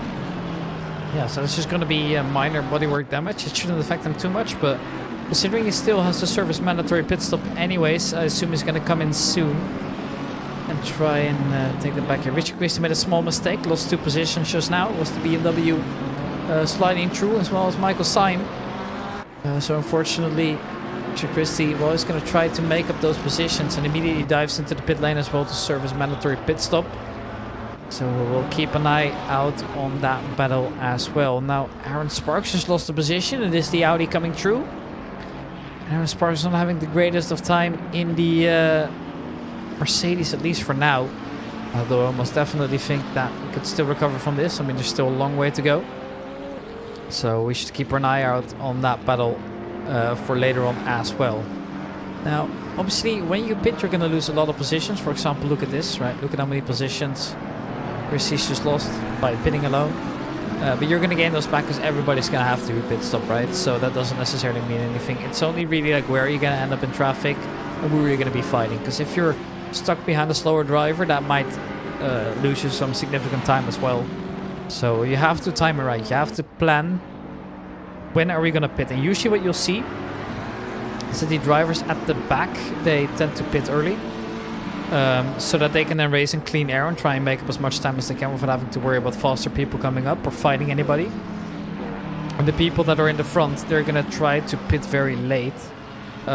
Because that means that you don't have to worry about the back markers for a very long time. And you're not going to end up in traffic. So you kind of have two groups that both are trying to get up in clean air. That's obviously not always going to be possible. And look here down the straight. They're side by side now. Aaron Holloway just about couldn't get the move on. I think this battle is still far from over yet, so let's see if he could potentially make a move around the outside here. He definitely has some space, but unfortunately slightly slower through the corner. Or just a lineup. I don't know quite yet here. It looks like he has made his way back up again. So maybe he actually tried to do it. Some pressure here for real this time. Earlier, you know, like I said, he wasn't necessarily in the position to make a maneuver, but right now, very, very close to, you know, making Wilson think twice about the next move, the next jerk of that wheel real quick. That was a good try, but now we have to straight obviously. That's where you might see him go for it. Mm-hmm. Here you saw the GT2 KTM also go very wide because you can then overtake on the straight as well. Currently it is still Aaron Holloway behind the two. And it looks like there won't be a change, but obviously with the KTM having to brake later, now he's actually becoming a bit of a obstacle here where the GT3 is approaching. So maybe that is a opportunity here for Aaron Holloway, as he can now try and go dive down the inside here of the BMW. He has to leave space and he makes the move happen. The KTM will soon disappear into the distance again once we get onto the straight, but Porsche has overtaken the position here from John Wilson, and that was a stunning move. That was. Patience pays off, and by all means, you would think, just thinking about the racing, or the sport of racing, you know, people think fast lap time, quick this, efficient that. Sometimes it's as simple as you just got to be patient, like Aaron was that entire time, just waiting for that opening and again attacking on an excellent move. That's also what the beauty is of multi-class racing, right? Because these moments are bound to happen. You saw that John Wilson, and oh, who's that going off? It's Alistair Wright. Apologies there for the interruption of myself, but Alistair Wright finds himself going very, very wide and facing the wrong way. Has to rejoin, but has lost a handful of places. But as I was saying, the GT2 and GT3 racing is always going to be exciting. Think about it this way. Because the GT2s are faster on the straights, but they're slower everywhere else. You can see as well that was just such a good opportunity to try and open up an attack, right? Because you saw that John Wilson didn't immediately cross off the line that Aaron Holloway was going to take there. And then because he's stuck behind the GT2, he can't accelerate to the way he likes. So therefore, it's first of all very smartly done by the Porsche.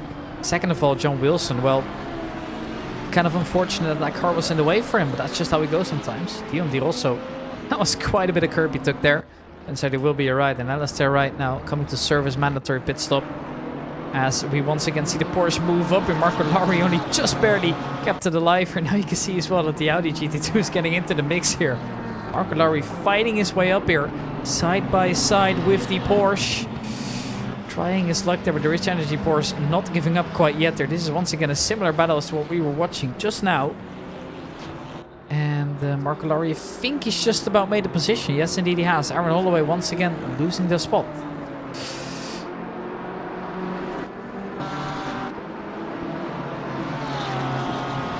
How are the GT2s doing? Fancy doing a one-off race in them? Well, at the moment, it's pretty simple. They are a little bit quicker on the straights, but slower everywhere else. So they're kind of causing some heap-ups in traffic as well. But they seem to be relatively competitive. Let me actually pull up the fastest lap times here. So the fastest lap time set at the moment is by Nico Handke. It's a 154.397 in the GT3. And what I see is that the GT2s are anywhere that's like 2 to 4 5 seconds slower per lap on Paul Ricard, and I consider this to be a decent circuit for them, considering the 2 big straights we have.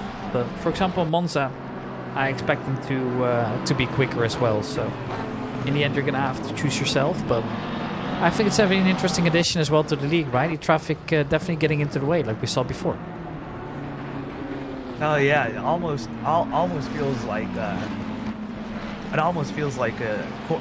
almost like a coordinated team move right there. But you know, between 2 totally different splits, and like you said, it's just part of the race. But it's providing, and hopefully will provide way more opportunities for the GT3s in terms of like opening up anybody in front of them, anybody behind them, etc., etc. Yeah, I think the most interesting part here as well is how are you going to be dealing with traffic? Because, well, the way I view it, right, it's kind of like a smaller and less intense version of, for example, IMSA or WEC, like we have. For the sole reason that, well, obviously they're just very different cars. But now they actually are not faster everywhere, which is going to be the most interesting part here. Right, because they're only going to be quicker on the straights, the GT2s, but they're slower everywhere else. So you're now not just dealing with cars that are faster everywhere.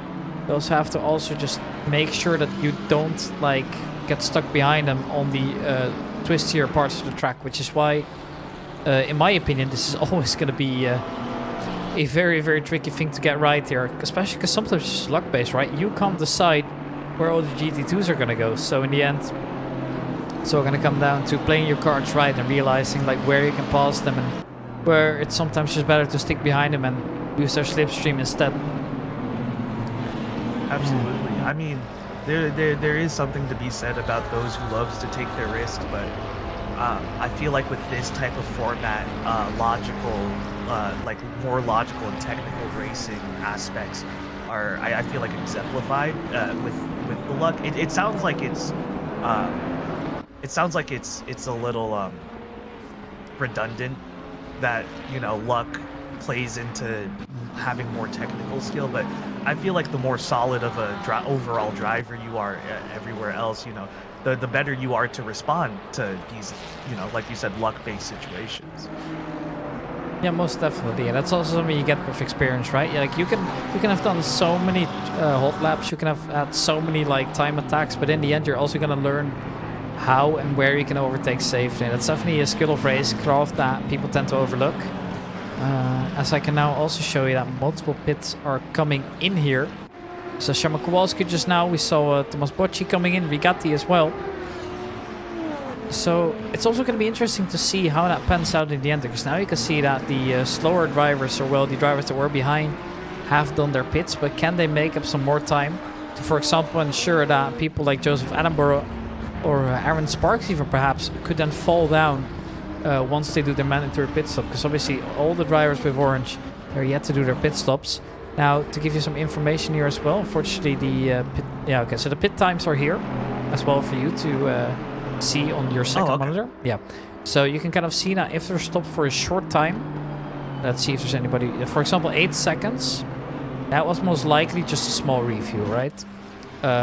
People that have done 30 seconds, they most likely have done either tires or repairing or both, because they don't stack on top of each other. You can do, for example, refueling as well as damage repairs at the same time. So therefore it might just be like if you, for example, have a lot of damage, you might as well decide to get on new tires, because, well, you might as well take any small advantage you can get, right? So in that sense, it might not be necessary, but it might help. Now, as you look on the main monitor as well, you can see here that we've got Stefan Wilson. We can see it next to his name. Next to his like Delta, you can see it says DT in red. That's all the penalties that they've got. So right now, Stefan Wilson has a DT penalty, which means a drive-through penalty, which means he has to drive through the pit lane. Obviously, also maintaining the maximum pit lane speed or a lower speed. Or else he'll get a bigger punishment before the end of the race. So he has to drive one time through the pit, and that's going to cost him, well... Okay, so with a pit stop, look, for example, here, there was one that took 8 seconds, so 40. So it's roughly 30 to 35 seconds you lose based on that alone. Quick maths. Well, it looks like you don't. Well, it sounds like you don't only have your geography down. You got some quick maths there too.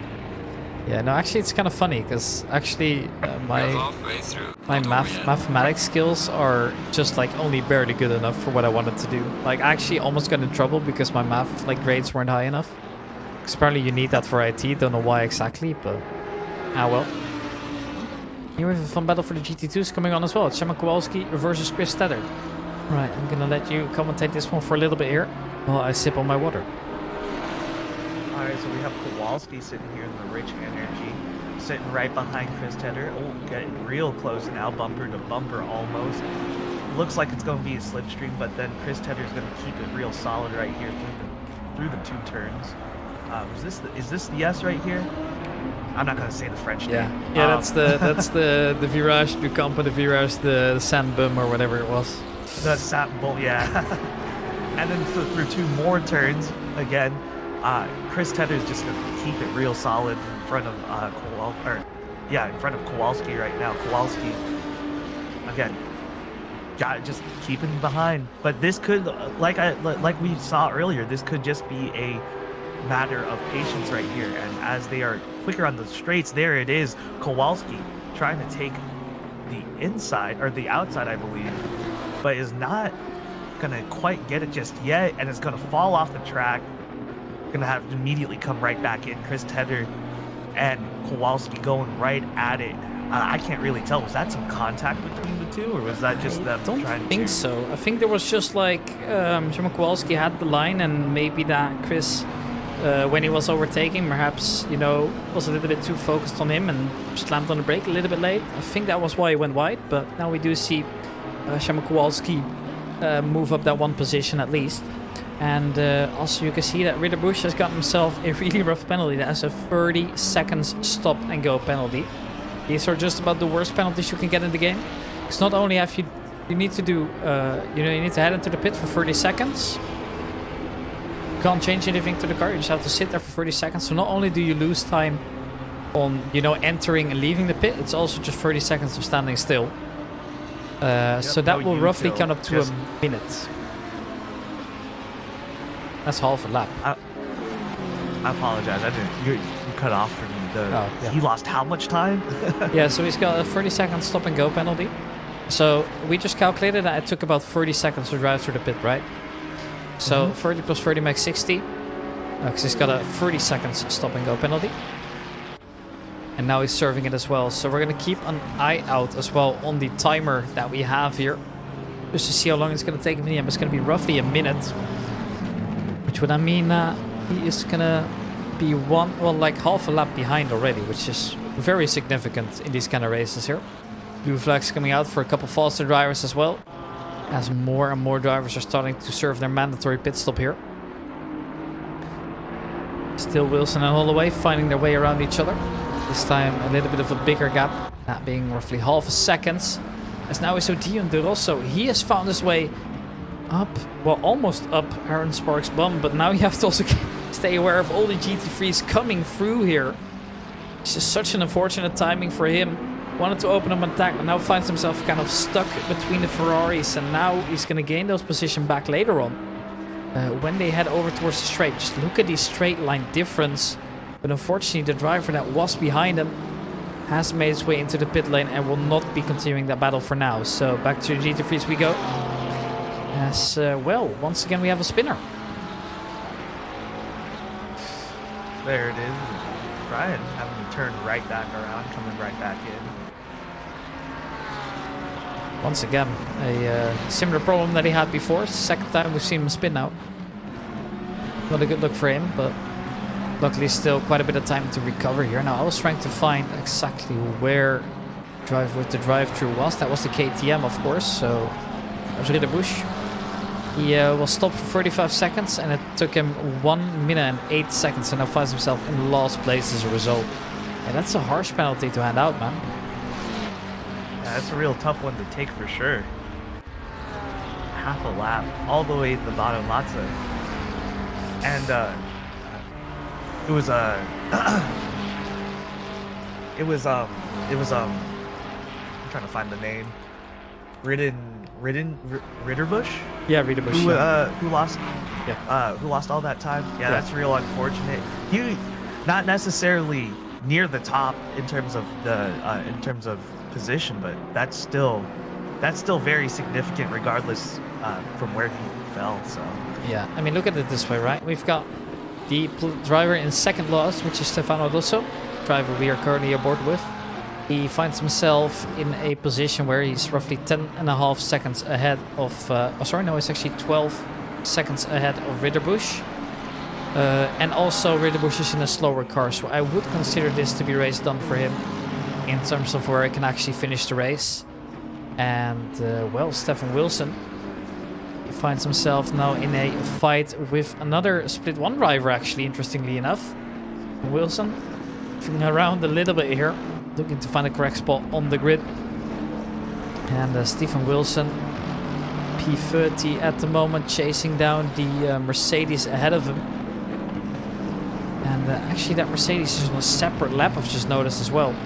So I believe that is the GT. I believe that's new Archer. I could be mistaken. No, it's not new Archer. Who was it then? It's annoying that the logos don't show up here, dude. It really makes it difficult. yeah, the GT2s, I could like whenever you click on the GT2s and you're like, oh, it's this car. I'm like, I'm glad you memorized all of them way before me. That was it, Alex. It might have been Aaron Sparks then, actually. Considering it wasn't any of the other ones, so I think my eyes weren't deceiving me there. This time with a little bit of a less spectacular, a little bit more clean of a livery. Aaron Sparks is one of the guys that we know for using quite a few interesting liveries over the years. I remember one kind of, I don't know what exactly it is, but it's kind of like a, is it a Spitfire? Is that what it's called? Like those kind of teeth you have like military, what are they called? Okay, I'm Googling. I need to know this now.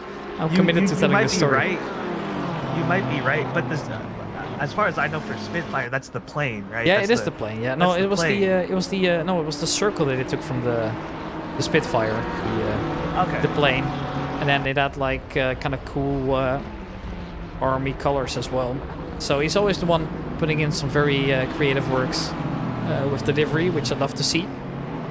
Because obviously you are free to design whatever you want, which is pretty cool, I think.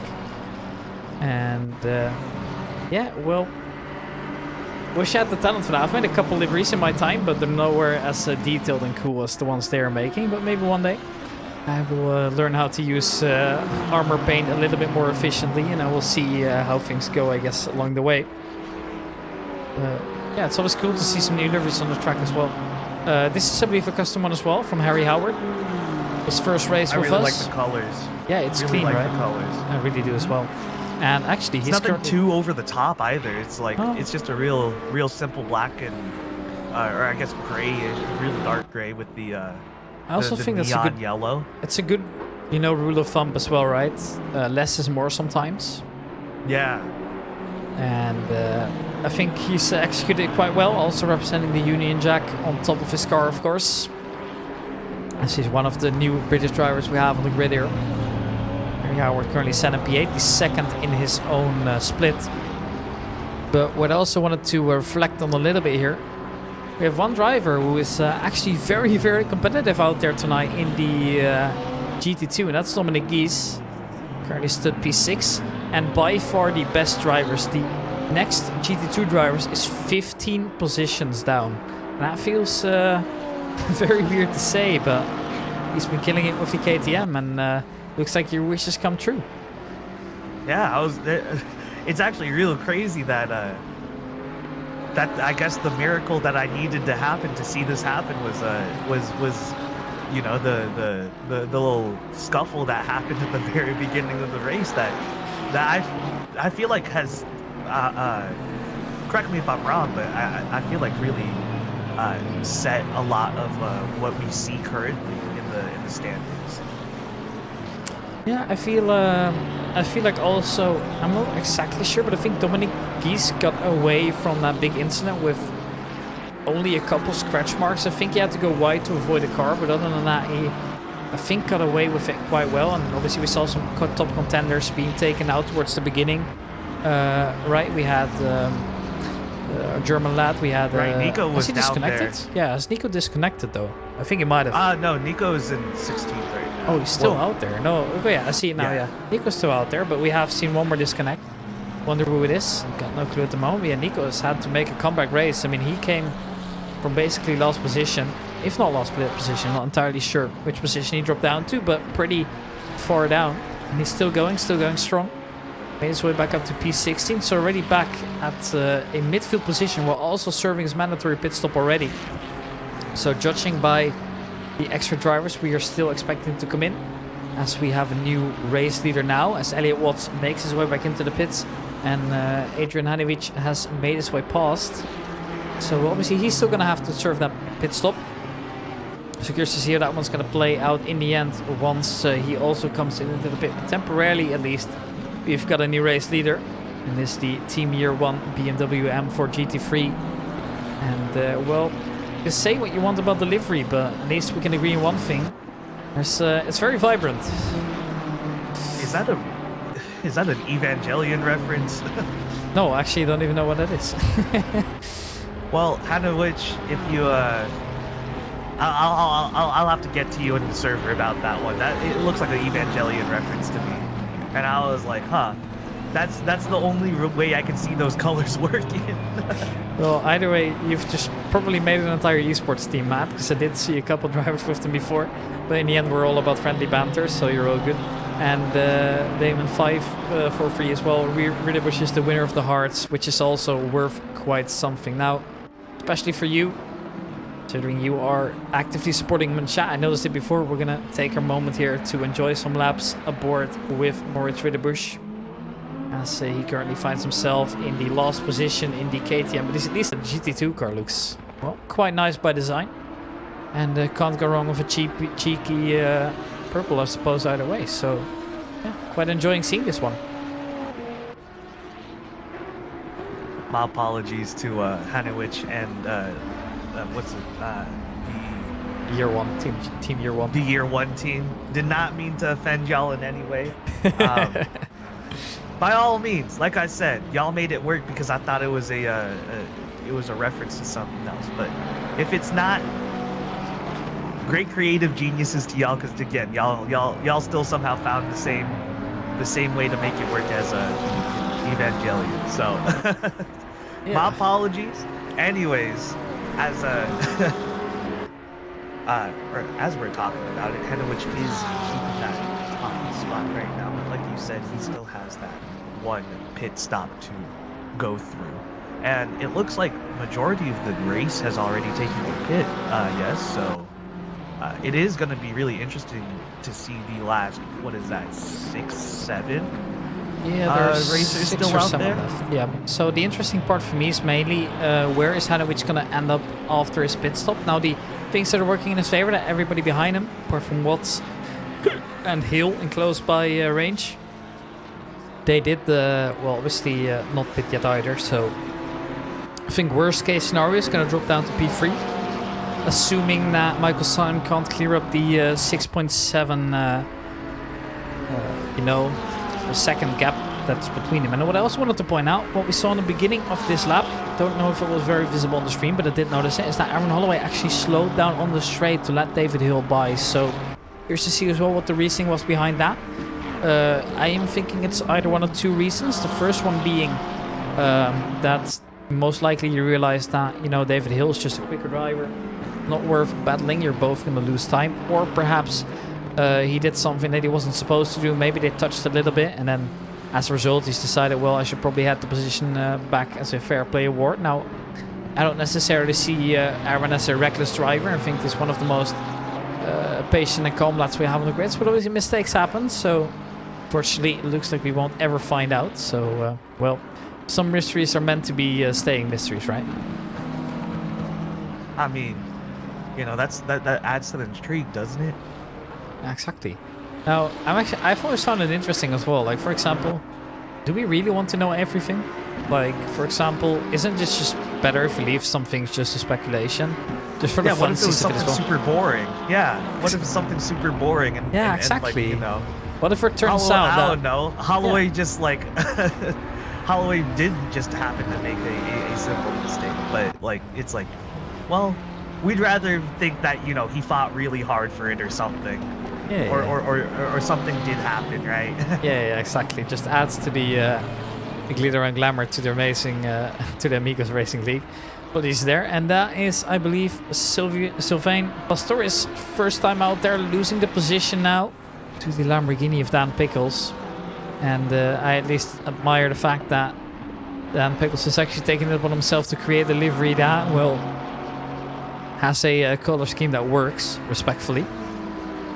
Because you obviously don't know this, but he was running, I believe, a bright blue car with purple wheels, and there was very little on the car itself, and it was very weird to see. Or no, wait, I believe not. No, he had yellow wheels, I believe. And some sponsors on his car. And I don't know, it just didn't work for me at all. It kind of was that real ugly, almost green-yellow too. You know what I mean? And it just So like almost highlighter. yeah, basically highlighter color. That was what it was, yeah. That's literally the best way I've ever heard a color being described once. Because I know exactly what you mean. Yeah, because like highlighter, I feel like highlighter pink and highlighter yellow are definitely different from neon, like Oh. the neon versions. I also wonder if they're different, like, per region. For example, is the yellow marker that I have here laying on my desk, is that the same color as your yellow marker? Oh, that's a good question. we need to see the regulations for color distribution outside of the U.S. and outside of EU. Okay, I don't think you can copyright colors, right? Can you? I know you can copyright I don't names think for you can. colors, but that would be Yeah, kind of you, weird, you no? could copyright the words for sure, but I feel like the concept of like the visual color is uncopyrightable. Yeah, but then again, right, for example, if you think about it this way as well, like, for example, some cars I've just never seen certain colors, even though I think they're fairly common colors. So that makes me think as well, like, maybe there's something up with it. Now, maybe it would be that you could, like, trademark it in a way, perhaps to limit it to your brand only, but even then I feel like that wouldn't really work necessarily. But I do, for example, know that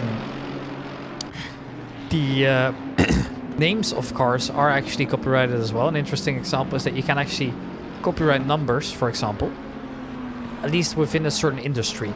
So, for example, I believe that Porsche tried to name their Porsche 911 when they created the first one. They wanted to name it the Porsche 901, but they couldn't because it was Peugeot that already owned the rights to naming a car something that ended on 0 and then X.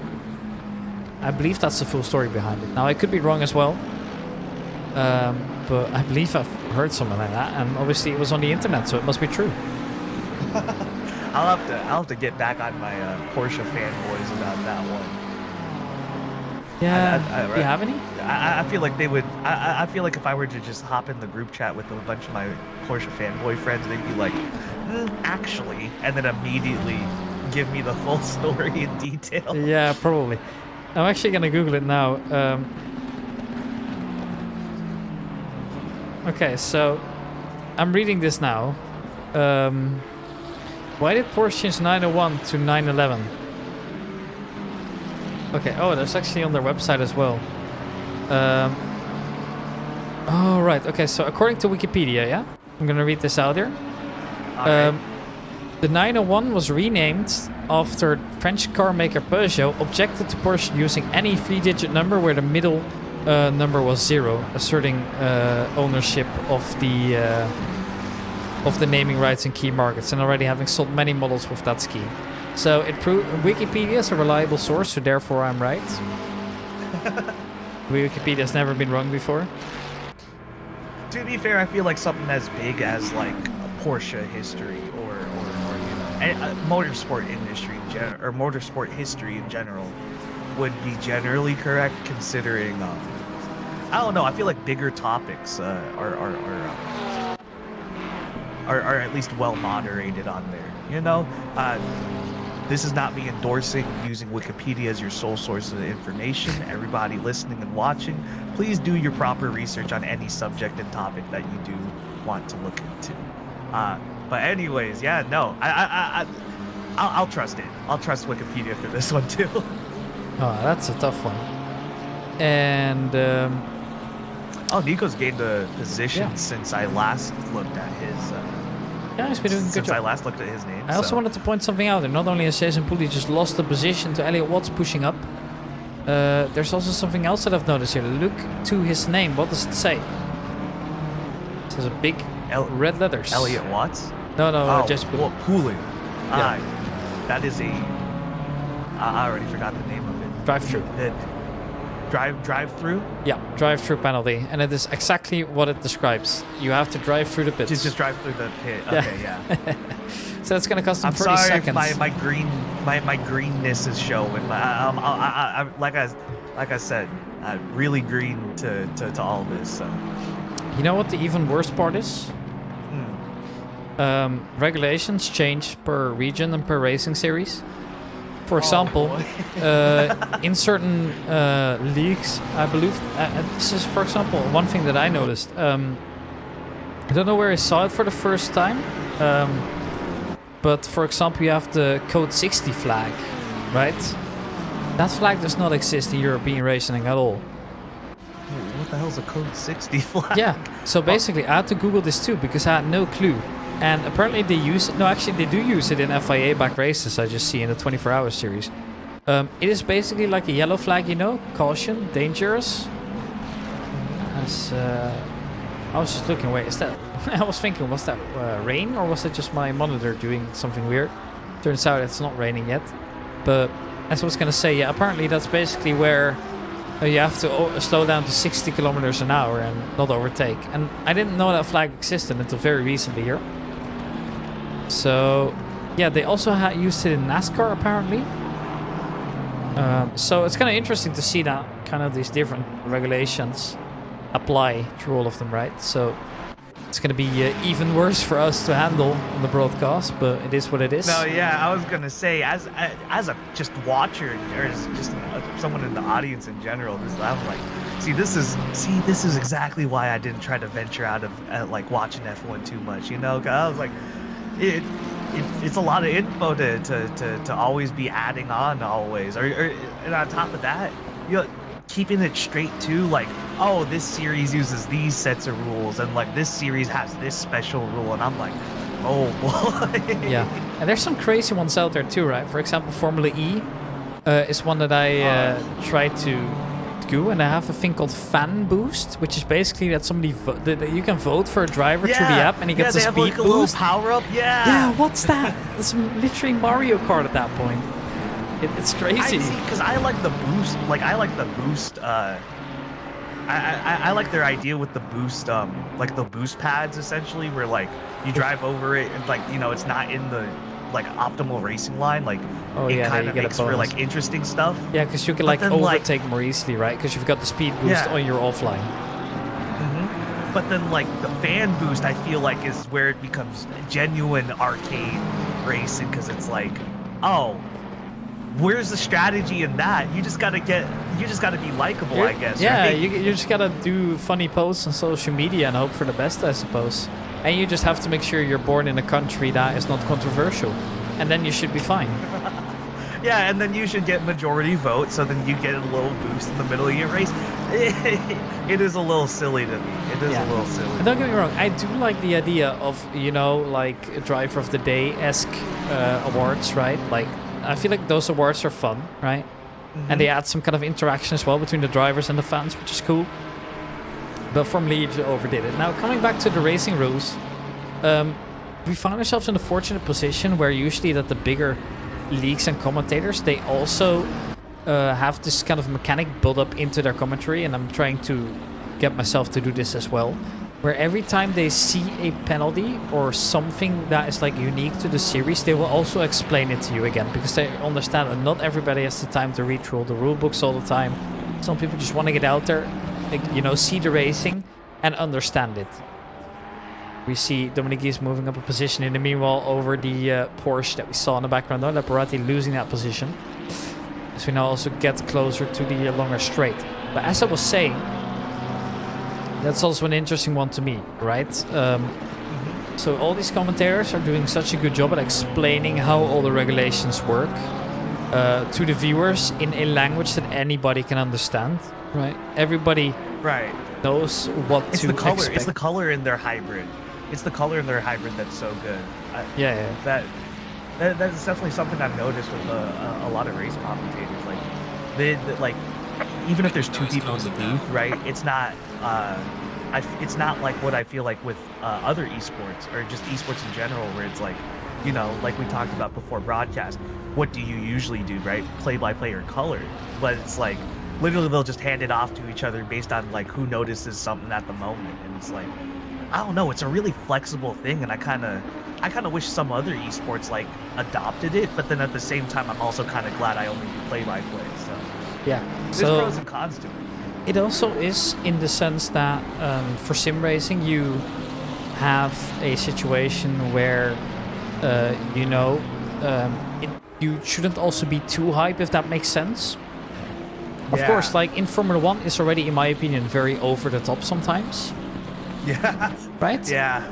And it's always been like an interesting one to me. Like I'm not a huge fan of it. For example, if you watch you know, any of the Le Mans series, if you watch the 24 Hour series, if you watch IMSA, they're super calm and they know what they're talking about. And I feel like that aspect is more important, ensuring that everybody understands what's going on. Because with esports, you have a lot of fans of a specific game watching a specific esports, right? I like Counter-Strike, so I watch Counter-Strike. I like Rocket League, so I watch Rocket League. Whereas for sim racing, there are so many disciplines, but it's very rarely outside of Formula 1 that I see somebody who's not into racing in general that does like only a specific series, right? Everybody is kind of a fan of racing as a general, and they have a preference for series, sure. But in general, I feel like everybody's a fan of racing. So even if I see that a random cup's like online somewhere, and I've got nothing to better do, I'll watch it, even though I might not understand initially what's going on. Oof, that is the KTM crossbow. I feel like that was a small lag spike as well. Could have been on either end. That was a very quick teleport. Yeah, no, I was glad that you noticed it as well, because I wasn't sure if that was on my end or if that was on the server's end or not. I thought that was like they made contact and like he's like you know, like the Yeah. car just completely stopped and came off of our screen. No, that was definitely a teleport based on the position he came back into It and could the also, speed he was coming into as yeah, well. I mean, that's the thing, right? You usually have a domino effect when it comes to the crashes in a race. For this one, I think it might have just been maybe there was some packet loss or just a small ping spike that caused something to that. Because I wouldn't even be surprised if from their part they never touched in the first place. That's just how the racing games go sometimes. It's very hard to do it, you know, like network-wise, of course. Yeah, netcode. Yeah, Netcoding you definitely got is so a many tricky more thing. people too in the game. It's like, and it's a completely different monster in terms of coding it than like a shooter for sure. Like Yeah, where you that could also. have like the Battlefield 64 v 64, and then everybody, you know, for the most part, latency wise would be fine. But then over here you got it's very fast moving. You got a lot of very like possibilities in terms of the contact between everybody. It's not very simple. Did you shoot them or not? It's like, did you hit them? Or what speed you going? You know, what angle did you hit them from, etc., etc. Yeah, most definitely. And also always found that very impressive that, you know, if you have, for example, a game like PUBG or Fortnite or any other big Battle Royale-esque game out there, then just how like little experience, how little like hindrance I've had from connectivity issues. And I think that's also very impressive. I don't know how they're doing it. But yeah, it just, you know, like I've barely ever seen like a player in Fortnite or PUBG or H1Z1 like teleport around or something. I don't know why, but they're just somehow doing a really good job at doing it. And for racing, you kind of find yourself in a tough spot where, well, first of all, like the netcode isn't even going to be your main priority, right? Because if you think about it this way, the most important thing to a racing game for simulation racers like Assetto Corsa, like iRacing, like Le Mans Ultimate, they will always, and I mean always, like say, well, the car doesn't feel right. Cars need to feel the way they are in real life. which is a very, very tricky thing to get wrong, because you can't like just fantasize, right? If you have GTA, for example, or a simulation, or an arcade racer, right? It doesn't really matter how the cars feel, and you can kind of feel them that they are kind of flat in a way, if that makes sense, in terms of like driving experience. It's not really as dynamic. Yeah, exactly. In terms of like the handling and what you can do with the car. Cars feel very same-ish. That's the word that I was looking for. Yeah, generic, I guess. Yeah. And for us, like aside of course the competition, every car will feel very, very different, and every car will feel unique. You know, if you weren't to look at the interior, I feel like every experienced player could tell if they're driving a front engine or a mid-engine car, because there's a huge difference in how they behave and how they react, as well as things like engine sounds. Whereas for a game like Forza Motorsports, might be getting away with it as well here. Here we see I wanted to say a driver swap, because that's in fact what it is. Dario Zagaro moving up a position in the late race. Representing M4 Squad, of course, it's Roberto Miglioli to fall down one position. So in the meanwhile, we've also seen Dion Di Rosso lose two. She can now try and get back over on the long straight there. Look at how much she's abusing that slipstream before moving over to either side, I think. Or no, he's actually decided to stay behind. Yeah. Don't think he's going to be making it. Or he has to go for a very late lunge, but obviously the brakes are a little bit weaker on the GT2 car. He's decided to play it safe. Has decided not to get into contact with them. Realized as well that those positions are, well, most likely going to be lost anyways, position-wise. So I guess the decision also makes sense for him. Just taking it easy, right? At that point, you're just trying to survive. Because going off there in the last minute of the race would just be absolutely dramatic, right? You've just committed an hour of your life to this race only, including qualifying. It's 1.5, and then just to lose it in the last lap is such a shame, right? So he's kind of realized he's done, in my opinion, the right thing there, kind of taking it easy. Right, man. Leader is on the final lap. Give it all you can. And I think you just heard the confirmation as well, right? One thing I did want to point out. Oh, my fault. As you were. No, go on with what you're saying, but I just noticed that it said the race leader is on their final lap, which means that everybody finishing behind them is going to be finished in the race as well. So we got to keep our eye out on Elliot Watts to cross the line in the first place. But go on with whatever you were trying to tell me. Oh, yeah, no, I was actually going to point that out. Elliot Watts took back the first place, while I don't even remember at what point that everybody else went to pit. I was during the pit, I was during the pit at least. Yeah, and yeah, no, that's basically the only thing I didn't know when that happened, when they pitted. But yeah, no, Elliot Watts finally took it back, and like you said, now they're in their final lap, and it looks like everything's pretty solid up there at the top right now.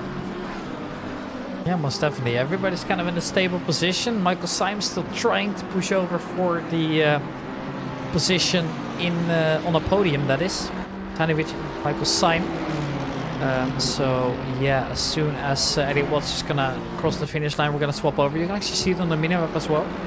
If you look, you can see one triangle on the map, and that is the race leader. In this case, the car number 14. See if you can spot them on the map. And the red dots are the GT2s. The different cars would have a different color. It's an easy way to tell. Pretty nice. Michael Symes, don't think he's gonna do it. It has to come quick. And the BMW is doing exactly what it needs to, just stably defending.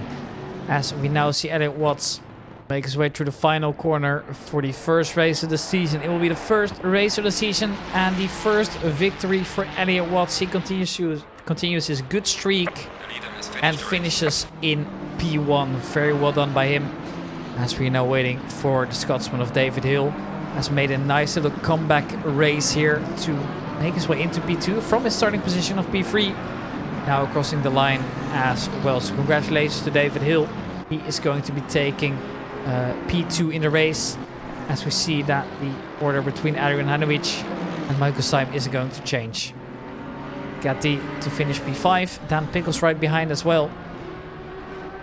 You can see as well a couple of drivers are going to finish a lap down. Juik to finish P8, Butchie right behind. Actually a little bit of a delay between them, as it is the winner of today's race as well in the Pro-Am class. It's going to be Brusco. Pastorius to finish 2 positions lower. Very impressive stuff. Nico Handke to come back to P10, not bad at all. As now we are waiting for Marco Lorry to finish the race as well.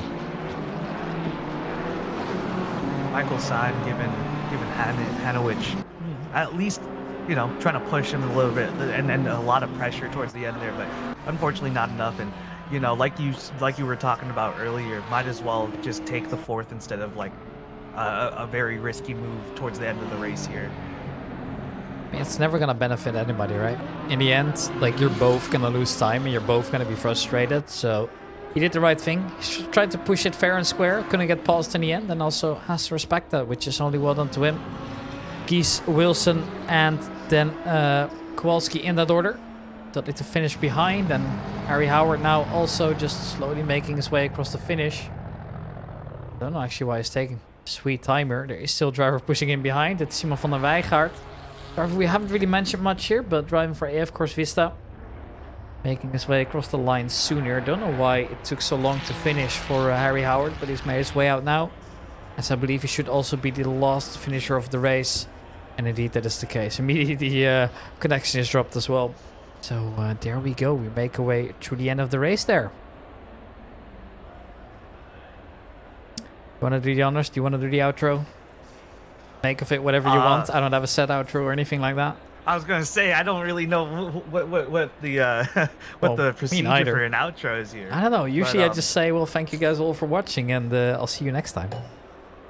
Well, I mean, I guess I'll add a little bit to that and say, everybody that raced today, great job, really loved it. For my first just sim racing, just I guess like dive into it. My first dive into sim racing.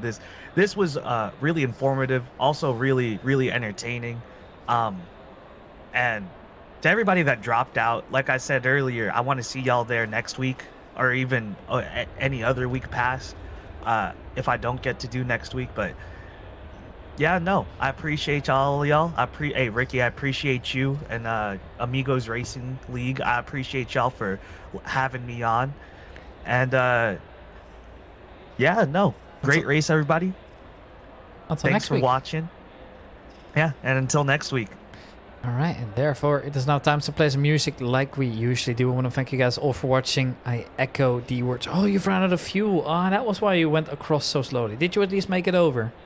Oh, Harry Howard. That's why I was going so slowly there. I thought it was a little cheeky. Yeah, I thought he was teasing Simon there as well at first. But then again, I don't think it would be that cruel. But it is his first time racing here, I believe. So therefore, I wasn't entirely sure. But did he make it across the line? I'm not even sure myself. I hope he did. And that would be such a shame, finishing a race like that. It's heartbreaking, right? Getting across the line, or actually just not about making it. So I hope he made it. I wasn't sure myself. Oh yeah, he did finish. Out, just like, P23. He did finish above, and my game crashed. So well, that's a good ender, ladies and gentlemen. Thank you all for watching, and goodbye.